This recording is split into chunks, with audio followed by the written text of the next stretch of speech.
quiero invitarlos los voy a presentar en realidad a nuestros dos invitados que tenemos hoy. En primer lugar, tenemos a la doctora en Sociología de la Universidad de Nantes, Gabriela Parodi.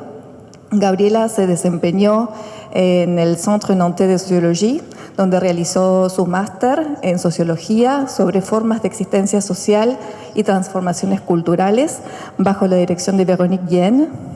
En ese marco analizó la estructuración de los circuitos de comercialización del comercio justo en Francia a partir de tipologías de actores inscriptos en dinámicas e intercambios entre países norte-sur, caracterizando el consumo responsable y el perfil de consumidores participantes en la región de Loire-Atlantique. Luego, a partir de su beca interna postdoctoral de reinserción en el Centro de Estudios e Investigaciones Laborales, el CIEL-CONICET, y su radicación como docente investigadora adjunta a la Universidad de Lanús, viene desarrollando investigaciones vinculadas con organizaciones de la agricultura familiar en el conurbano bonaerense. Sus líneas de investigación se enfocan en el estudio de redes de comercialización y de consumo entre productores y consumidores que desarrollan circuitos cortos y alternativos de abastecimiento de alimentos vinculados con prácticas socioproductivas, agroecológicas y orgánicas. Una de sus últimas publicaciones es un libro que me parece que lo tenemos por acá, Circuitos Alimentarios Alternativos, Actores Sociales, Prácticas y Desafíos. Seguramente Gabriela nos va a extraer unas ideas interesantes de ese libro. Y también es docente del Seminario de Maestría de Estudios Sociales Agrarios de Flaxo en Argentina. Así que bueno, muchas gracias Gabriela por haber aceptado esta invitación y tu participación en este panel como socióloga, que nos va a dar una visión particular desde esa disciplina sobre los problemas de alimentación que tenemos en el mundo actual. Y también tenemos como invitado a David Laborde. David es doctor en Economía por la Universidad de Pau et de Pays de la Dour. Desde 2023 se desempeña como director de la División de Economía y Política Agroalimentaria de la FAO en Roma. En este cargo lidera publicaciones claves sobre State of Food Security and Nutrition y State of Food and Agriculture in the World, y encabeza el trabajo de monitoreo de políticas, reformas e incentivos para transformar los sistemas agroalimentarios. Asimismo, es responsable de las áreas prioritarias de resiliencia y bioeconomía. Antes de unirse a la FAO, trabajó 16 años en el Instituto Internacional de Investigaciones sobre Políticas Alimentarias, el IFPRI, del Grupo Consultivo de Investigaciones Agrícolas Internacionales en Washington, Estados Unidos. Allí dirigió investigaciones sobre temas macroeconómicos, de comercio internacional, siempre orientado a agricultura, y codirigió el proyecto CERES 2023. Sus intereses científicos hoy en día comprenden la seguridad alimentaria y la nutrición en el contexto de la globalización y el cambio climático. Desde un punto de vista técnico, David Laborde ha trabajado en la modelización de políticas agrícolas y alimentarias y desde 2015 se ha enfocado en estimar los costos para alcanzar el Objetivo de Desarrollo Sostenible número 2, o sea, cero hambre, considerando flujos de comercio y acciones climáticas. En este sentido, ha desarrollado modelos de equilibrio general para justamente evaluar estas políticas, bases de datos, y es parte del Global Trade Analysis Project desde 2005, donde recibió el premio Alan Powell en 2018. Cuenta con más de 150 publicaciones y ha editado numerosos libros e informes de alto nivel. Así que bueno, también David, muy bienvenido y muchas gracias por participar en este panel. Simplemente, nada, sin tanto preámbulo, me gustaría comenzar dialogando. Lo podemos hacer en rondas alternativas, cada cual puede elegir quién comenzar, pero simplemente pidiéndoles que hagamos como primer paso un diagnóstico de cuáles serían justamente, o cuáles son los que ustedes consideran desde su disciplina, desde la economía y desde la sociología, y obviamente de forma quizás interdisciplinaria, cuál es el diagnóstico de las principales causas que tenemos hoy frente para explicar la inseguridad alimentaria y los problemas de malnutrición en el mundo y en particular, obviamente, de nuestra región, nuestro país. No sé si Gabriela, ¿querés comenzar o David? Sí. Je peux commencer? Tu peux commencer. Je ne sais pas si tout le monde peut entendre la traduction, mais on verra. Donc, c'est un plaisir d'être avec vous aujourd'hui. Donc oui, l'insécurité alimentaire dans le monde, de quoi parle-t-on? Il y a plus de 700 millions de personnes sur Terre qui ne savent pas d'où le prochain repas va venir. Donc si on prend cette salle, ben, il y a au moins 3 personnes en moyenne qui n'ont pas assez à manger chaque jour.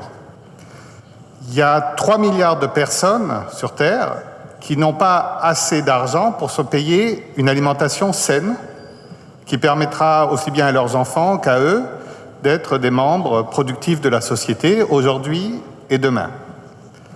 En même temps, on a maintenant plus d'1 milliard de personnes qui sont obèses, près de 2 milliards de personnes qui sont en surpoids.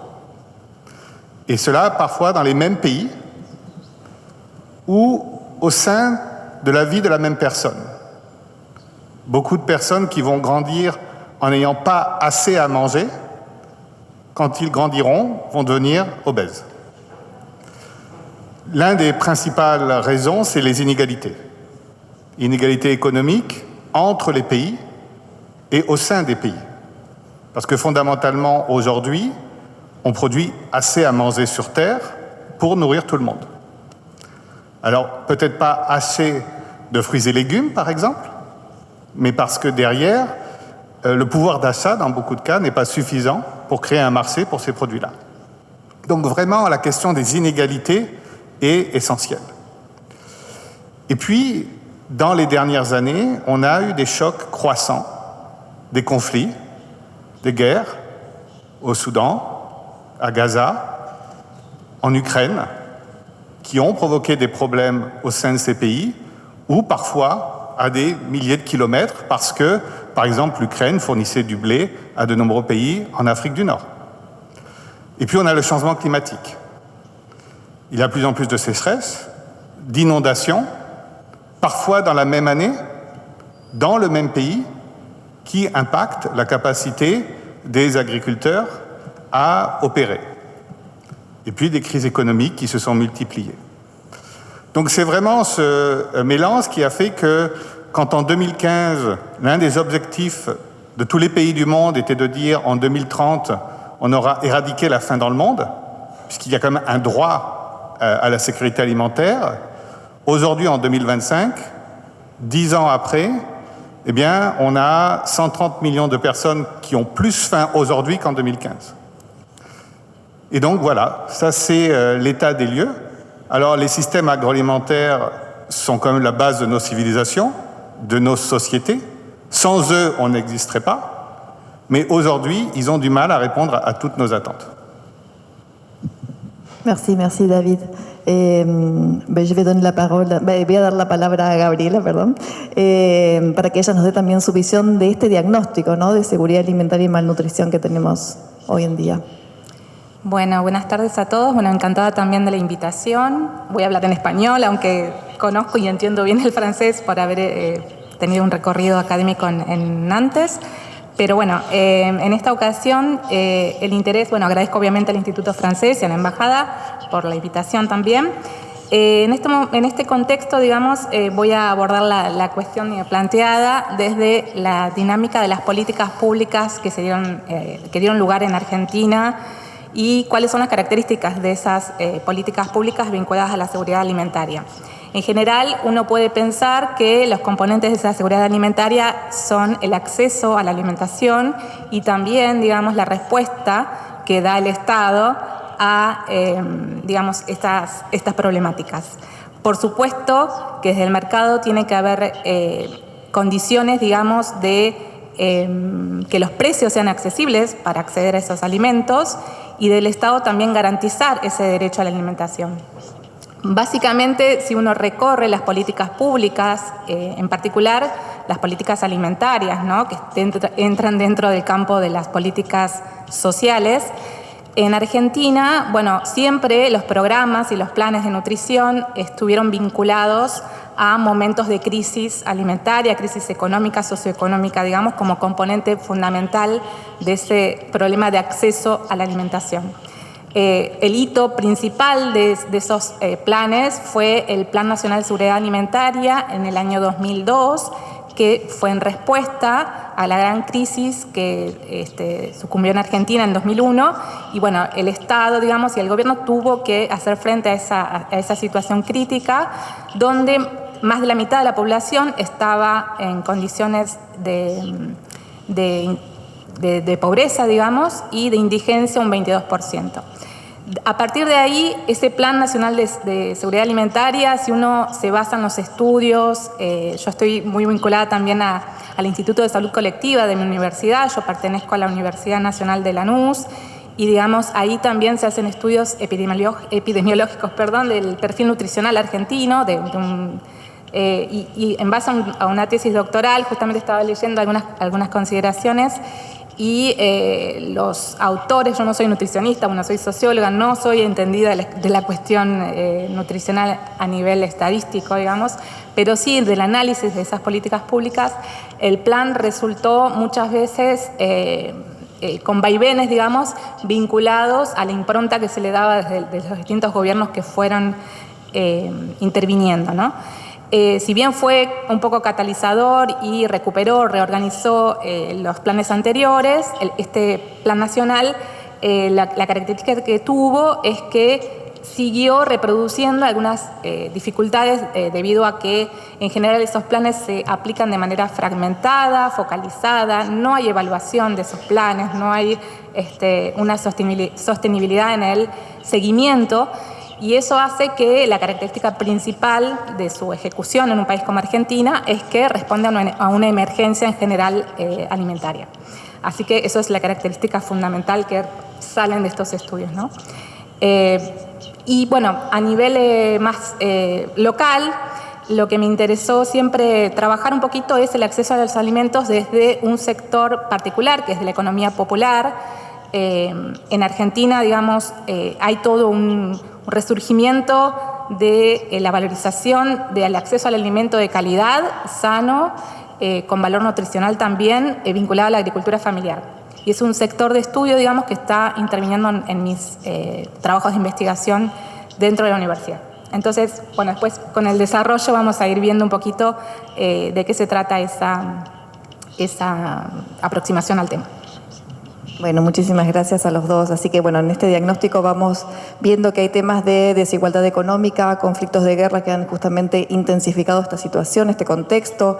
Obviamente el cambio climático que impacta sobre la productividad agrícola, la provisión de alimentos, las políticas públicas, en el caso particular de Argentina, y los planes nutricionales, y quizás la deficiencia al momento de monitoreo y el impacto que esos planes han tenido, y que es algo, sin duda, para tener en cuenta las acciones, ¿no?, que uno va a ir pensando para poder justamente generar un cambio en estos problemas. Y obviamente la agricultura familiar como una manera de poder también salvar o de paliar un problema de inseguridad alimentaria.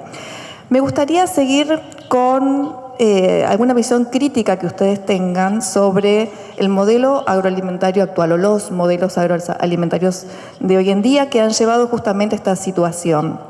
Y pensar también cuáles podrían ser aquellos elementos estructurales que deberíamos transformar o pensar alguna estrategia de transformación para que justamente los sistemas alimentarios sean más justos desde el punto de vista social, sean sostenibles tanto económica como ambientalmente, y que sean también resilientes, obviamente, de este contexto climático cambiante que tenemos. Así que, bueno, me gustaría que apuntemos a ese lado, pensar de forma crítica qué es lo que podemos cambiar o qué es lo que deberíamos cambiar cuáles son los elementos que deberíamos transformar de este sistema agroalimentario para mejorar el problema que tenemos hoy en día de inseguridad alimentaria y nutrición. Gabriela, no sé si querés, hacemos una vuelta. Ahí está. Encadenar con la intervención anterior. Justamente el hecho de focalizarme en el estudio de las dinámicas de la agricultura familiar en el sector específico de la producción de hortalizas, ¿sí? Y de los cinturones hortícolas de las grandes urbes, como puede ser La Plata, el Gran La Plata, digamos, Rosario y Córdoba. En particular he hecho trabajo de campo en el conurbano bonaerense. A partir de la repatriación, digamos, después de la tesis doctoral, yo trabajé temas de consumo responsable en Francia sobre justamente el consumo de productos del comercio justo y todos los circuitos de comercialización alternativa que se daban en esa lógica de intercambio norte-sur, ¿no? Ahora, viniendo acá en Argentina, justamente me interesé más a el desarrollo de esas dinámicas que eran bastante incipientes en esos años, 2013-2015, donde las organizaciones sociales empezaban justamente un proceso muy, muy incipiente de reorientación de sus prácticas productivas, ¿sí? Pequeños productores que en promedio tenían 1,5 hectáreas de tierra, digamos, que no eran propietarios de su tierra, que también eso trae dificultades, si uno analiza en términos de la ocupación del territorio y las pujas que se dan de poder justamente en esa ocupación de territorio, las distintas actividades productivas entran en colisión porque si uno observa que cada vez se corre la frontera urbana, digamos, el periurbano ese se desplaza y esos productores hortícolas que son los que proveen a la capital federal y al Gran Buenos Aires, digamos, son realmente muy importantes como sector de disponibilidad de alimentos. Bueno, en esos años justamente ya empezaban a tener algunas dificultades por desplazamientos o emprendimientos, digamos, de actividades inmobiliarias y demás, que hacía que el corrimiento a los distintos cordones del cinturón hortícola se fueran desplazando. Bueno, esa era una de las dificultades en cuanto si uno analizaba el perfil de esos desarrollos desde las organizaciones sociales. Sí, se puede decir que fueron dinamizadores justamente de esas prácticas, apoyados o sustentados por un apoyo institucional coyuntural también, o sea que los gobiernos en muchos casos en ese momento, 2014, tenían una política de apoyo a la actividad, a este proceso de transición agroecológica, por ejemplo, destinando parte de sus programas de planificación, el caso concreto es el ProHuerta, como un programa digamos, me salen algunas palabras en francés, ¿no?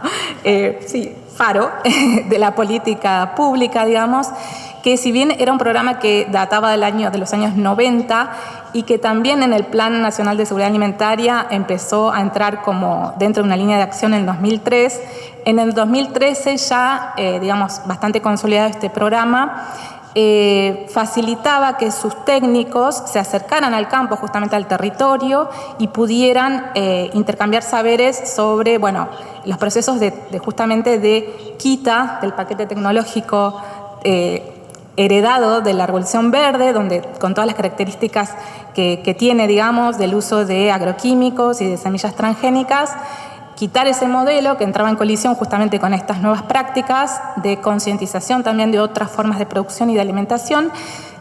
Bueno, ahí el Estado intervenía a favor, digamos, apoyando al sector a través de distintos programas, ¿no?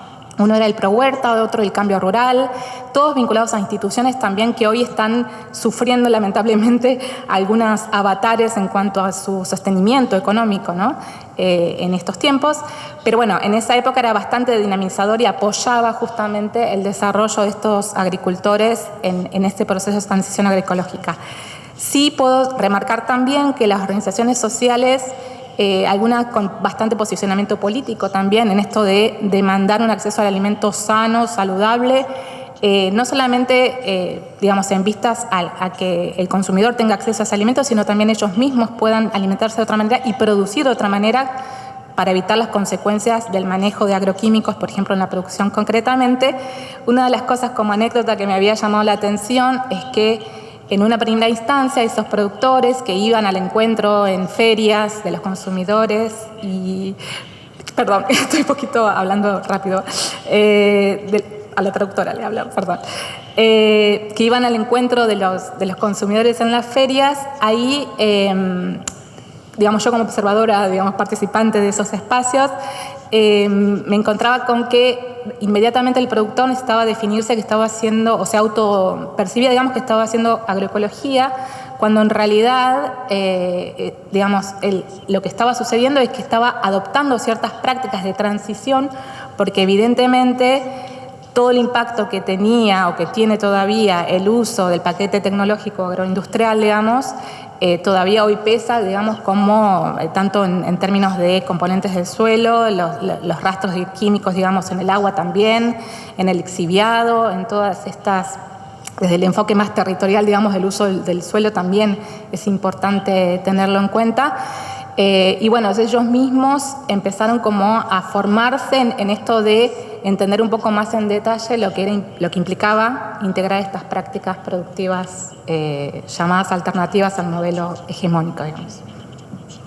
Bueno, gracias, Gabriela. Me parece que está bueno tener una visión bien local, ¿no?, de la agroecología y de esa transición, como también una manera de transformación de lo que estamos hablando de los sistemas agroalimentarios. Y ahora le voy a invitar a David a que seamos un poco provocativos también, ¿no?, porque hablar de no agroquímicos, temas de productividad a nivel del sistema agroalimentario amplio o grande, ¿no?, que es otra escala, digamos, coexistimos con varios sistemas, por eso hablar de sistemas agroalimentarios quizás es lo más pertinente que hablar de uno solo, porque son muchos.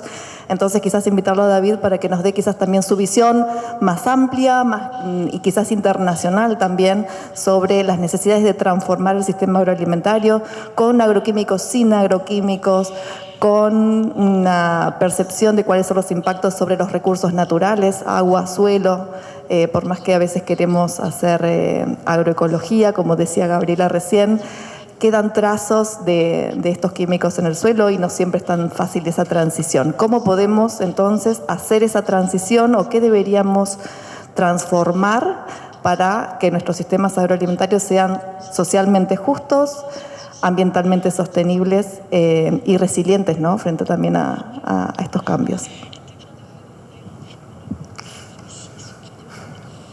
Merci. Donc le premier point, je pense que c'est cette question de diversité des systèmes qui existent et qui doivent continuer d'exister et qui doivent aussi se nourrir des uns des autres.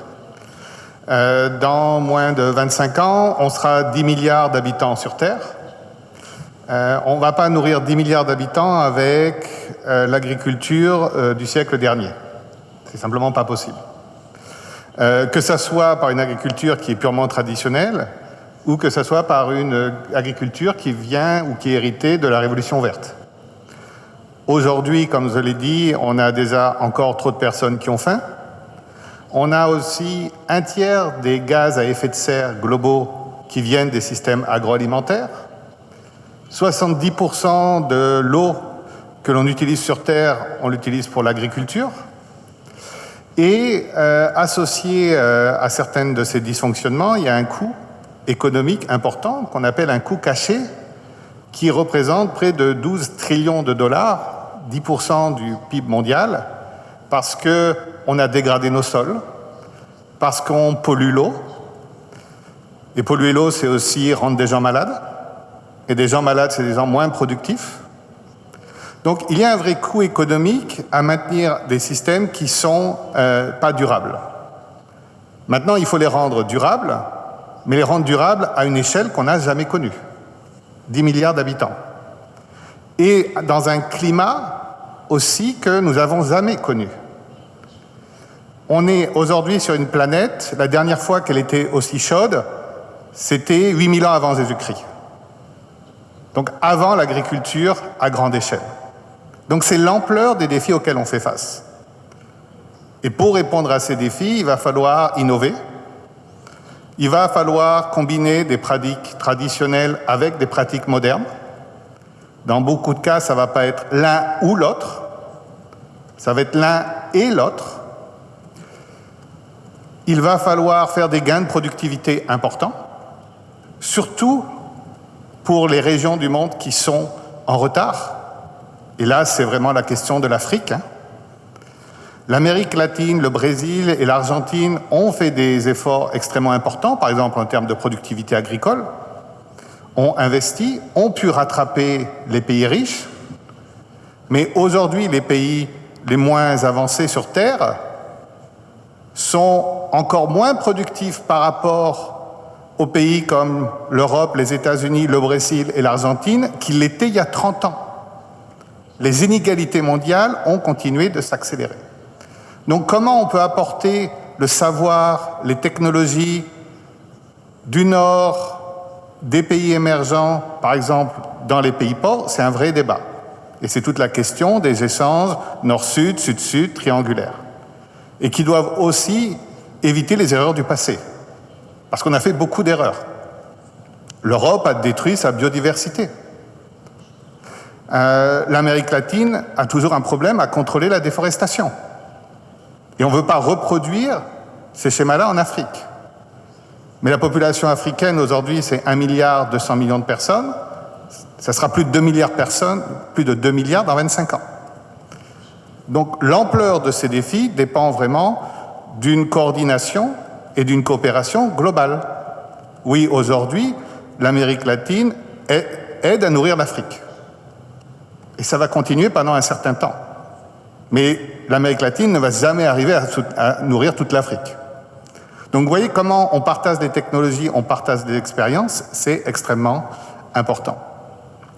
Et c'est pour cela que, donc, à la FAO, aussi, il y a maintenant près de 2 ans, on a lancé cette feuille de route globale pour être sûr qu'on peut atteindre au niveau mondial une sécurité alimentaire et nutritionnelle, tout en faisant les actions, et en particulier climatiques, qui sont nécessaires. Parce que les premières victimes du changement climatique sur Terre, c'est les agriculteurs. Malheureusement, aujourd'hui, il reste toujours des acteurs qui contribuent à la déforestation, contribuent aux émissions.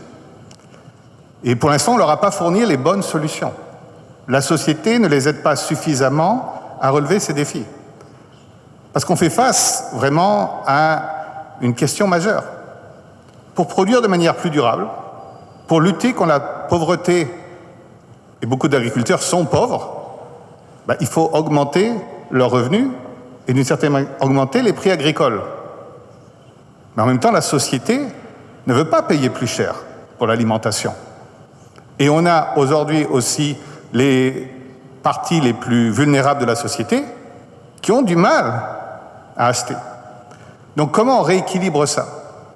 Eh bien, ça sera par des gains de productivité, ça sera par des programmes sociaux, ça sera par des transferts, mais ça posera la question fondamentale de quelle est la valeur, et je ne dis pas le prix aussi, mais la valeur des systèmes agroalimentaires pour la société et combien on est prêt à payer et à investir.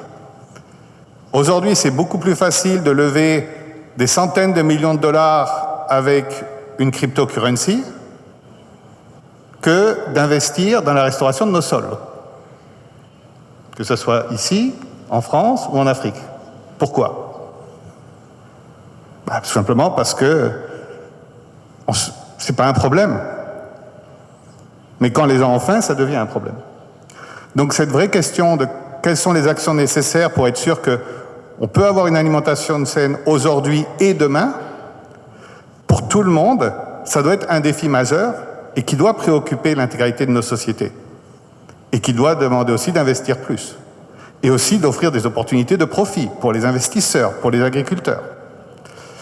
Et ça va demander des actions par tout le monde, les consommateurs, les producteurs, les investisseurs, les États, les villes. Mais bien sûr, il ne faut pas que tout le monde essaye de tout faire. Et c'est pour ça qu'on a besoin d'être coordonnés et d'avoir une stratégie au niveau local, au niveau national, régional et global. Merci David. On s'est avancé un petit peu dans les questions, mais c'est vrai que nada, justamente ya nos estabas hablando de cuáles eran las acciones, ¿no? Venimos haciendo un diagnóstico, viendo cuáles son las críticas de transformación de nuestros sistemas agroalimentarios y ahora justamente el hecho de pensar en acciones, que es lo más importante para llevar a cabo estas ideas, ¿no? Estas necesidades de cambio. Por supuesto que a veces las acciones uno tiene muchas, y quizás hay que ordenarlas o darle prioridad, ¿no? Un orden para alcanzar el objetivo final.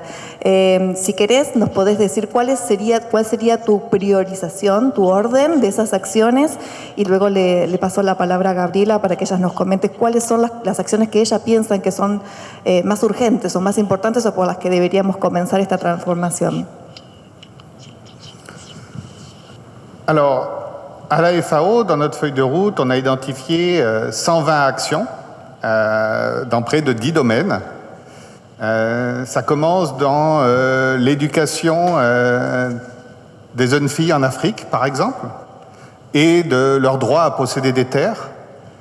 Si vous êtes une jeune agricultrice en Afrique et que vous n'avez pas reçu d'éducation et que vous ne pouvez même pas posséder la terre sur laquelle vous travaillez, eh bien, pour adopter des nouvelles pratiques ou pour finalement protéger votre patrimoine qui est votre terre et ses sols, ben, ça pose un problème. Et puis de l'autre côté, oui, il faut aussi innover, développer la génétique des animaux, la génétique des plantes. À cause du changement climatique, on fait face à des maladies qui migrent très rapidement. Et c'est pas avec la manière traditionnelle de changer nos variétés qu'on va pouvoir réagir, puisque des évolutions qui passaient avant sur un siècle ou deux, maintenant ont lieu en 10 ans. Donc il y a vraiment différents domaines d'action, comme je l'ai dit, et certaines concernent les cultures, donc améliorer les cultures qu'on a, mais aussi améliorer aussi des cultures qu'on a pu oublier. Par exemple, tout ce qui est légumineuses, les haricots, les lentilles, qui sont à la fois des plantes bonnes pour les sols et bonnes pour la nutrition. Dans beaucoup d'autres endroits, elles ont été remplacées simplement par les céréales. Mais si on n'améliore pas les rendements de ces cultures-là, les agriculteurs ne vont pas les produire, parce qu'ils ne feront pas d'argent avec ça. Donc il faut leur donner aussi des outils qui permettent de rendre profitables ces cultures. De même, dans l'élevage, vacciner le bétail est une manière de s'assurer que ces animaux sont en bonne santé, sont productifs et ne vont pas finalement émettre des gaz à effet de serre pendant leur vie qui ne serviront à rien parce qu'on ne pourra pas consommer leur viande. De même, il faut réduire tout ce qui est gaspillage alimentaire. Sur Terre, plus ou moins, entre ce qui est récolté et ce qui est consommé, on perd un tiers de la production alimentaire. Et ça demande différents types d'actions. Parfois, c'est est-ce qu'on a des espaces de stockage réfrigérés. Si vous avez des fruits et légumes et que vous ne pouvez pas les conserver au froid, ben, forcément, vous les perdez. Mais aussi, quand on regarde les portions dans les restaurants, et là, à Buenos Aires, j'ai pu étudier certaines tables, il y a beaucoup trop, d'accord? Et à la fin du repas, il reste sur la table. Et donc là, aussi bien le consommateur ne doit pas forcément dire « plus c'est mieux ». Surtout dans des pays où, finalement, la quantité n'est pas le problème, mais plutôt la qualité. Et donc, on a vraiment des actions tout le long de la chaîne de valeur, un peu comme ça a été discuté, qui doivent prendre certaines actions, qui vont demander d'être coordonnées, mais parfois aussi avec mon exemple de départ en matière d'éducation, en matière de droit, c'est la société entière qui doit créer un écosystème qui va permettre au système agroalimentaire de prospérer. Et si je reprends mon exemple de l'éducation, oui, il y a finalement, dans certains pays africains, toujours ces problèmes de droit d'accès à l'éducation de base, y compris pour les jeunes filles. Mais on doit aussi former des docteurs en agronomie, des docteurs ou des doctoresses en santé des sols, partout dans le monde. Et ça aussi, c'est un domaine sur lequel, si vous regardez aussi la dépense publique dans ces sciences-là, a complètement disparu dans beaucoup de pays. Là aussi, beaucoup plus d'étudiants préfèrent aller en finance qu'en santé des sols. Mais on ne mange pas des actions et des obligations. C'est très utile pour le financement du système, mais là aussi, il y a des orientations de politique publique qui doivent être sûres qu'on a le capital humain pour répondre aux défis. Et puis les programmes sociaux, les marchés ne vont jamais éliminer la pauvreté par eux-mêmes. La croissance économique contribue, mais on a besoin aussi de protection sociale qui permettent aux groupes les plus défavorisés d'avoir suffisamment de revenus pour accéder à une alimentation saine. Et aussi, là, très souvent, ça commence à l'école. Actuellement, à travers le monde, on essaye de faire que, être sûr que tous les enfants qui ont à l'école peuvent manger, et dans certains, simplement manger gratuitement, une alimentation saine est un droit essentiel. Et puis, vous pouvez justement l'intégrer dans un développement local. d'être sûr que les agriculteurs locaux peuvent contribuer à l'alimentation des écoles. Alors, ils ne vont pas toujours fournir tout ce qu'il faut toute l'année, mais il y a une vraie logique, et très souvent qui commence à l'école, à la ferme, mais qui inclut, comme je l'ai dit, tout un spectre d'actions. Et puis, je conclurai peut-être simplement sur un point. On parle beaucoup du système alimentaire ici, mais au-delà, notre manière de produire des biens agricoles aussi répond à des nouveaux défis aujourd'hui. La production de l'énergie, la bioénergie, les biocarburants.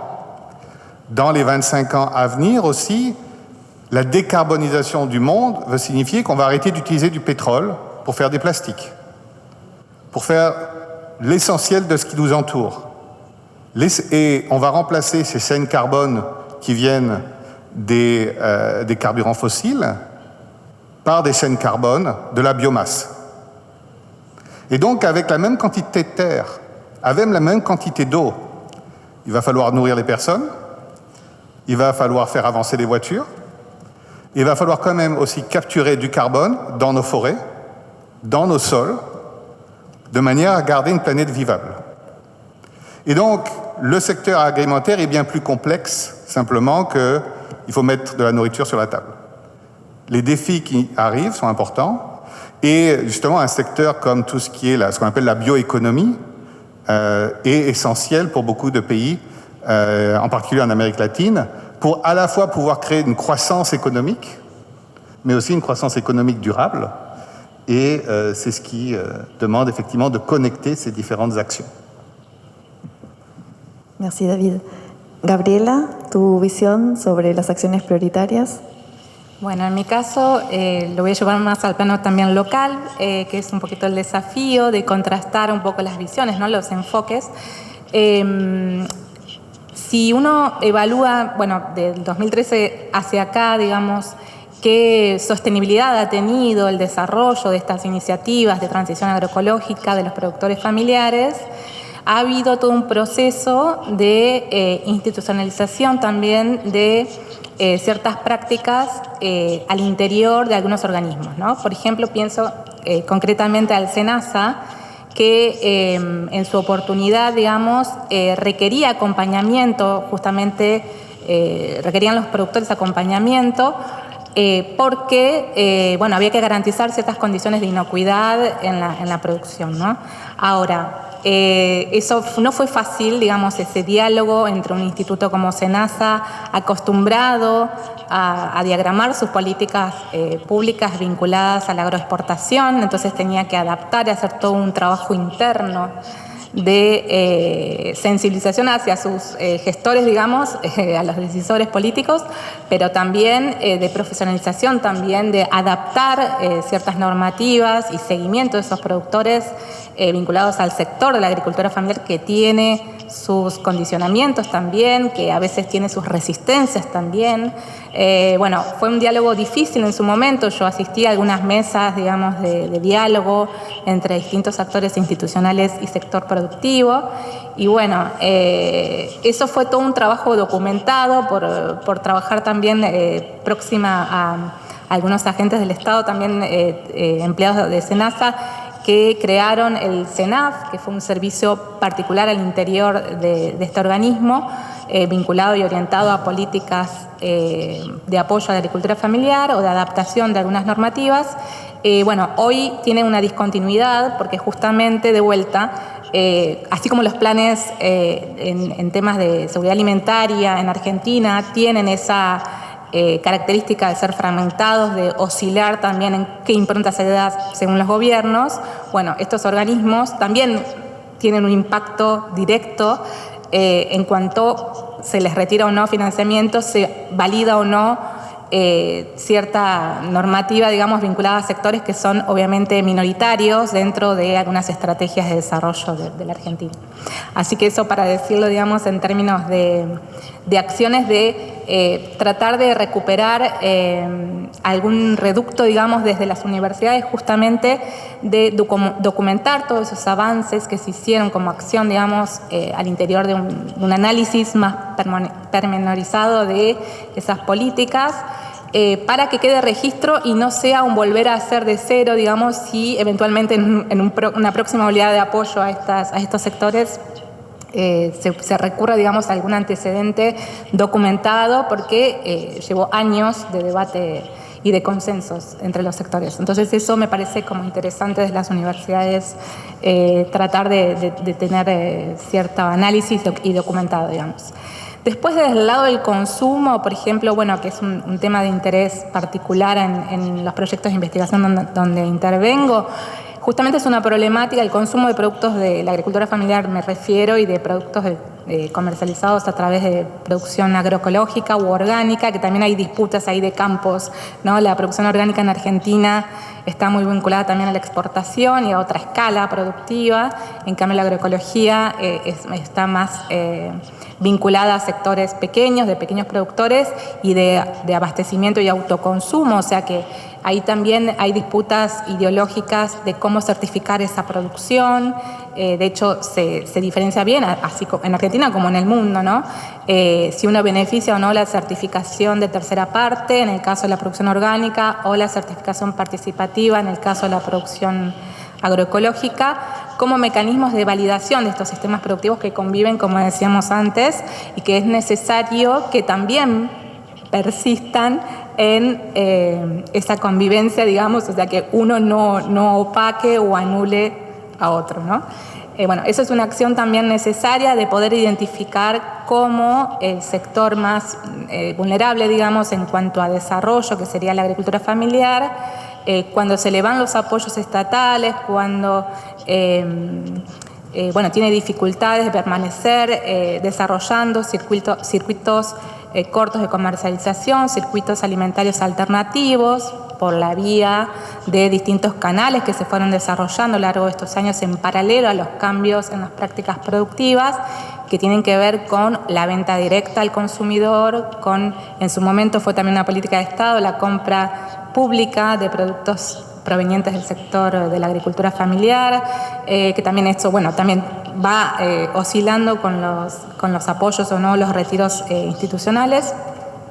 Pero queda un reducto también de las organizaciones sociales que crearon masa crítica, que crearon prácticas que se fueron instalando a través de esos circuitos de comercialización, y de vuelta donde las universidades han tenido un protagonismo interesante para apoyar esas lógicas para estos sectores, esas lógicas, por ejemplo, de comercialización. Yo tuve la ocasión, y de hecho parte de los resultados de la investigación están en el libro que citamos antes, tiene que ver con el seguimiento un poco de una iniciativa de la Universidad Nacional de Quilmes, que bueno, tuvo un fuerte apoyo desde el inicio a ciertos productores del conurbano bonaerense, bueno, de las localidades de Brazategui, a los que conocen un poco el Gran Buenos Aires. Tuve ocasiones de visitar las asambleas que se hacían entre integrantes de la universidad, que desde proyectos de extensión universitaria iban en apoyo a este sector para generar un sistema de comercialización en red a través de nodos de consumo. Eso hoy persiste, los consumidores, hay una masa de consumidores justamente que van en búsqueda de esos productos, no solamente a través de los bolsones de hortalizas agroecológicas, que fue el sistema, digamos, inicial, que tuvo mucho auge, que tuvo también vaivenes económicos en cuanto en la época de la pandemia, fue un dispositivo, digamos, de venta súper exitoso por las condiciones de vida que nos llevó a estar encerrados, digamos, a tener que aprovisionarnos, abastecernos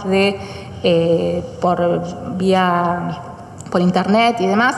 O sea que hubo un consumo más exponencial de esos bolsones en la época de la pandemia, que después decayó nuevamente, y el sostenimiento de estas estrategias son las que un poco generan preocupación muchas veces en las organizaciones y necesidad de estrategias de resolución de esas dificultades.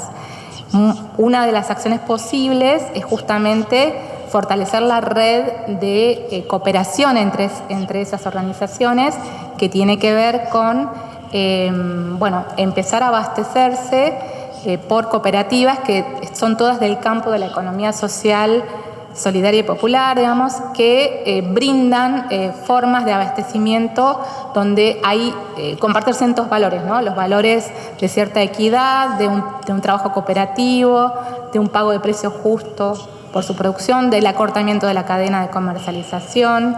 Aparece una figura que es la intermediación solidaria también como mecanismo de también acortamiento de esas cadenas de comercialización. Bueno, tienen un montón de características vinculadas a esas acciones que son supuestamente de apoyo para también alcanzar cierto cambio de escala de estas producciones, digamos, de venta.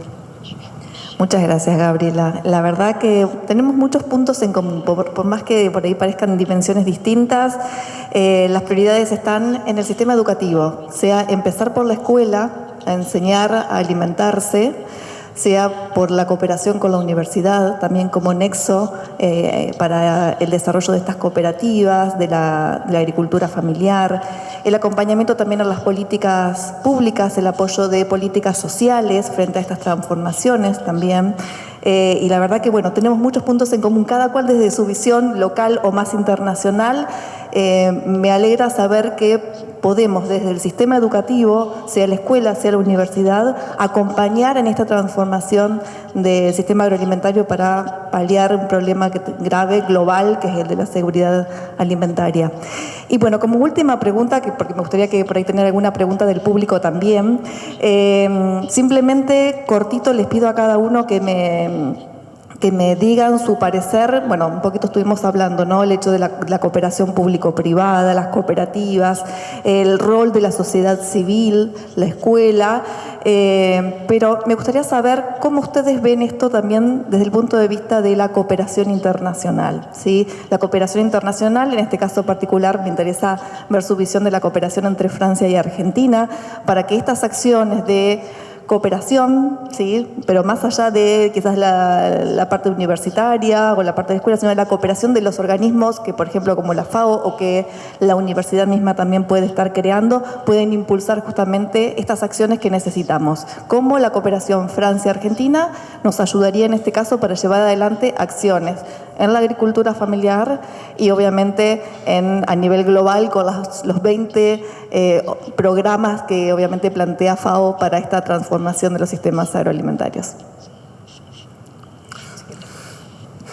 Donc, je pense que le cas de la France et l'Argentine sont extrêmement intéressants, c'est-à-dire qu'on fait face à des puissances agricoles historiques qui partagent aussi un certain nombre de valeurs par rapport à la table, par rapport à la gastronomie.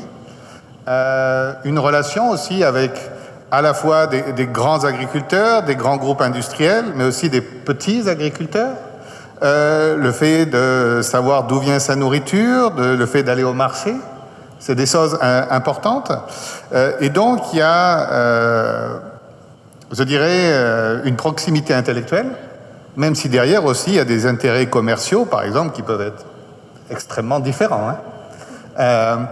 Mais justement, c'est là où le rôle des universitaires, le rôle de la société civile est important pour trouver les points communs, pour échanger des idées, non seulement entre nous, comme je le disais, mais aussi avec les autres pays. Et je vais répéter encore le cas de l'Afrique. Parce que les défis qui arrivent dans les 25 années, aussi bien en matière climatique, aussi bien en manière démographique, vont être là. Parce que quelque chose dont on n'a pas encore forcément parlé, c'est que partout dans le monde, les agriculteurs vieillissent. L'agriculteur moyen en Argentine a 49 ans. En Europe, il en a 56. Donc, qui sont les agriculteurs de demain? Et où est-ce qu'ils vont être? Donc, à la fois, il faut donner envie aux jeunes dans nos pays de vouloir être agriculteurs, mais aussi d'autres pays participeront à la sécurité alimentaire mondiale. Donc, travailler ensemble, partager des idées, amener aussi les décideurs politiques à partager leur expérience. Parce qu'on fait face à des questions qui sont très difficiles, d'accord? Par exemple, réformer des politiques agricoles qui ont 20 ans ou qui ont 30 ans, ont la manière dont on est des agriculteurs et leur dire maintenant il va falloir faire les choses différemment, c'est compliqué. Les agriculteurs vont être dans la rue, ils vont protester. Et donc, tous les pays, parfois, font face à ces problèmes-là. Et parfois, aucun pays ne veut bouger seul. Donc, il faut arriver à ramener les pays ensemble, dire, voilà, on a ces défis communs. Dans tous les pays, il faut qu'on produise d'une manière plus durable. Dans tous les pays, il faut qu'on ait une alimentation plus saine. Il faut être sûr que nos enfants à l'école aient une meilleure alimentation et qu'ils ne soient pas forcément soumis aussi à toutes les publicités qu'ils voient pour une alimentation trop sucrée, trop grasse, etc. Et donc, en partageant les problèmes, mais plus important, en partageant les solutions et en testant. Parce que chaque pays teste. Il faut voir ce qui fonctionne. Et après, adapter au niveau local. Et c'est vrai entre les pays, c'est vrai entre les villes.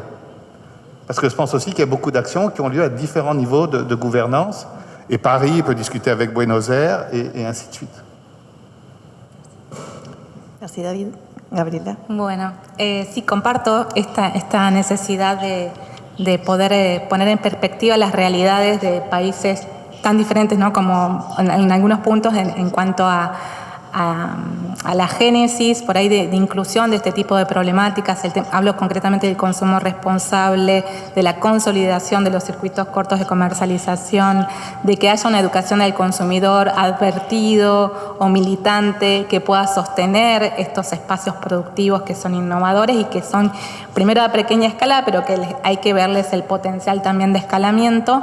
Bueno, quizás este encuentro entre actores, agentes de los dos países puede llegar también a despertar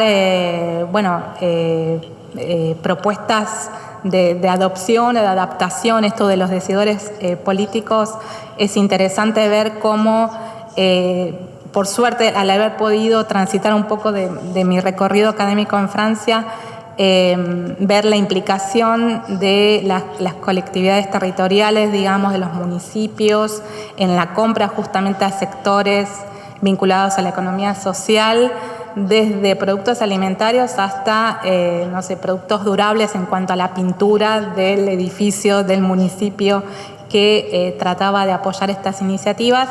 Y acá, estábamos un poco lejos, hay mucha desconexión entre los municipios. Hoy por hoy la provincia de Buenos Aires, por ejemplo, está tratando de sostener algunas iniciativas a través del ProHuerta, justamente de todavía asistir a los productores agroecológicos familiares, pero siempre desde las tareas productivas. Todavía no hay, desde el lado del consumo más público, ampliado, digamos, no solo local e individual, un salto de escala, y quizás ver otras experiencias, como por ejemplo las francesas, sería bueno incorporarlas como posibilidades de esto, de la compra pública que aparezca como necesaria para Argentina, vinculada a estos sectores, ¿no?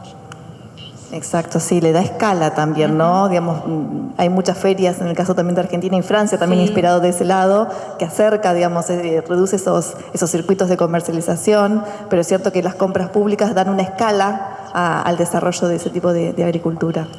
Bueno, la verdad que les agradezco muchísimo. Me gustaría, si tenemos alguna pregunta del público, creo que había un micrófono por ahí, puede ser uno inalámbrico que habían dejado cerquita. Si no, ahí, ¿está por ahí? Ah, está ahí. Gracias. Te voy a pedir que te presentes y... Bueno, muchísimas gracias. Mi nombre es Sheila Heimenrath.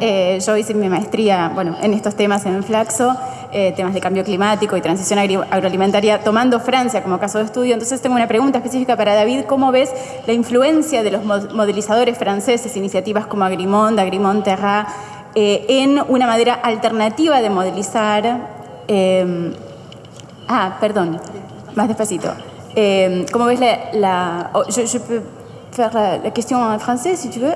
D'accord. Bueno, te hago en castellano. ¿Cómo ves la influencia de modelizadores franceses en iniciativas como Agrimonde o Agrimonde-Terra, que proponen una modelización no basada en principio en temas económicos, sino en términos biofísicos por regiones, hacia iniciativas como la democracia alimentaria, es decir, modelo que toma la agroecología que en otro tipo de modelizaciones no está tan visibilizada? Y por el otro lado, eso más específicamente, ¿no?, en términos de modelización. Y después algunos para Gabriela, bueno, agradeciendo infinitamente por esta oportunidad. Por un lado, varias iniciativas que en Francia son interesantes, por ejemplo, la política agroecológica y agroalimentaria de Montpellier a nivel metropolitano, tomando en cuenta, digamos, como un eje, ¿no?, interesante para avanzar, tanto en términos de agroecología como, digamos, la cuestión de los periurbanos, cómo avanza la urbanización, bueno, ¿no?, esa gestión y que la dimensión metropolitana es específicamente interesante en ese sentido. Y por el otro lado, hablar sobre, digamos, la pata de educación que en Argentina, digamos, Francia tomó como prioridad del INRAE, del Instituto de Agricultura, Alimentación y Ambiente, la agroecología como prioridad científica, mientras que en Argentina, en América Latina, sobre todo en Brasil, es algo que se da en el territorio. En Francia viene como de arriba hacia abajo, mientras que en América Latina de abajo hacia arriba. Y cómo esas dos cuestiones pueden avanzar para esta coexistencia y complementariedad entre modelos, que un ejemplo en Argentina muy relevante en este momento es, por ejemplo, el trabajo de Lucas Garibaldi, que es el co-chair de la plataforma de biodiversidad y que es una gran figura en agroecología y que demuestra, no solamente en agricultura familiar, sino en grandes extensiones, cómo esta transición agroecológica disminuye el impacto ambiental, no disminuye la productividad y reduce los costos para los productores. Entonces, bueno, ese tipo de iniciativas que combinan tecnología con... bueno, disculpen que me excedí con el tiempo. Infinitas gracias por todo. Sí. Perdón. Donc, premièrement, par rapport à la complexité de ce monde, c'est vraiment important d'avoir des analyses quantitatives. Et c'est pour ça qu'à travers le monde, vous verrez de plus en plus de gens qui font ce qu'on appelle de la modélisation. C'est-à-dire mettre des nombres et des équations sur les problèmes que l'on vient de décrire. Et d'une part, il y a des modélisations qui sont de nature biophysique, donc qui vont, dans beaucoup de cas, amener ensemble des agronomistes, dans certains cas des climatologues, etc., et qui vont avoir une vue très comptable, finalement, de dire, voilà, c'est la quantité de ressources que l'on a, c'est ce qu'on peut produire, et si on modifie les choses comme ça, on devrait arriver à nourrir tout le monde, mais il va falloir faire moins de viande, il va falloir protéger plus de forêts. Puis vous avez un autre groupe dont je fais partie, qui sont les économistes. Et on va dire, tout ça c'est bien gentil, mais ce qui compte dans le monde, c'est les prix. C'est ça que le consommateur regarde. C'est ça que le producteur regarde. Donc, à l'heure actuelle, et même en France, vous verrez ces différentes écoles. Donc, ce qu'on essaye de faire, y compris à la FAO, c'est de connecter les deux. La réalité biophysique, on ne peut pas l'oublier. Le cycle de carbone, le cycle de l'eau, le cycle du nitrogène, de l'azote, c'est ce qui fait grandir les plantes, c'est ce qui impacte le climat. Mais il n'y a pas une planification centrale de la nourriture. Les agriculteurs n'aiment pas vraiment qu'on leur dise ce que vous allez planter, quand vous allez le planter, où vous allez le planter. Les consommateurs n'aiment pas qu'on leur dise « maintenant vous mangez ça et pas autre chose ». Et ce qui connecte les agriculteurs et les consommateurs, c'est les marchés. Dans n'importe quel village, une incarnation même de l'économie de marché, c'est le matin quand on va voir qui vend ses carottes, pardon, on met de l'eau partout, qui vend ses salades, les différents producteurs regardent les prix, et c'est ça qui guide les choix. Donc ce qui est vraiment important quand on regarde ces histoires de modélisation, c'est capturer ça. C'est ne pas oublier qu'il n'y a pas une personne dans le monde qui décide qui fait quoi et qui mange quoi. C'est 8 milliards de personnes qui décident ce qu'ils mangent, et 1 milliard de personnes qui permettent à ces 8 milliards de personnes de manger. Et donc, il faut prendre en compte ces réalités biophysiques, faire cette modélisation et ces modélisations économiques. Mais le monde est tellement complexe qu'on ne peut pas s'en passer. Et des modélisateurs français ne connaissent pas la réalité économique, sociale, environnementale de la réalité argentine. Et c'est pour ça qu'il faut avoir ces communautés et de faire ces efforts techniques. On en a besoin, on a fait beaucoup de progrès, mais on a encore un peu plus d'analyse à faire et de choses à partager. Bueno, trato de sintetizar muy cortito, te agradezco la intervención, Sheila. Bueno, Claramente, si en la cooperación internacional entraría un interés de comparativo, ¿no? de casos de estudio, de cómo funciona, funcionan estas dinámicas en una zona metropolitana como Montpellier respecto del AMBA, sería interesante trazar algunas líneas de investigación sobre estos temas. Por supuesto, de manera comparativa siempre es rico ese tipo de análisis. Y de hecho, yo no lo comenté, pero digamos, me parece interesante también apostar a ciertas convocatorias que que podemos acceder, digamos, en términos de comparación desde las universidades, básicamente, ¿no? O sea,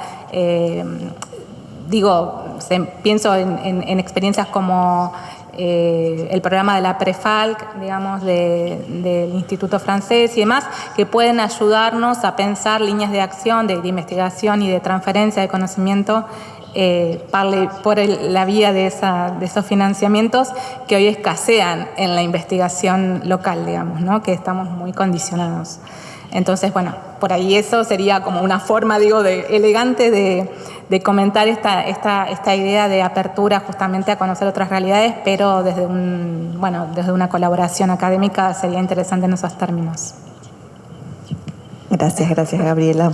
Bueno, nos quedamos sin tiempo, lamentablemente. Tenemos estamos menos 2 minutos. Seguramente se han quedado con algunas preguntas y curiosidades. Obviamente los invito, los panelistas se van a estar aquí dando vuelta un ratito, si se quieren acercar. David también habla inglés, entiende castellano, o sea que pueden acercarse a hacerle alguna pregunta adicional que hayan quedado en el tintero. Y bueno, sobre todo espero que esta charla, este diálogo, haya sembrado también en cada uno de ustedes las ganas de participar, de transmitir un poco la importancia de los mensajes y de las acciones que relevamos en este panel, ¿sí? Que sean ustedes también una palabra embajadores, ¿no? de la seguridad alimentaria y de mejora de la nutrición a nivel global y obviamente local desde cada uno desde su lugar. Así que bueno, les agradezco muchísimo, les agradezco a David, a Gabriela por habernos compartido sus ideas y hacia dónde podemos ir mejorando en términos de seguridad alimentaria y nutrición y bueno, les deseo muy buenas tardes.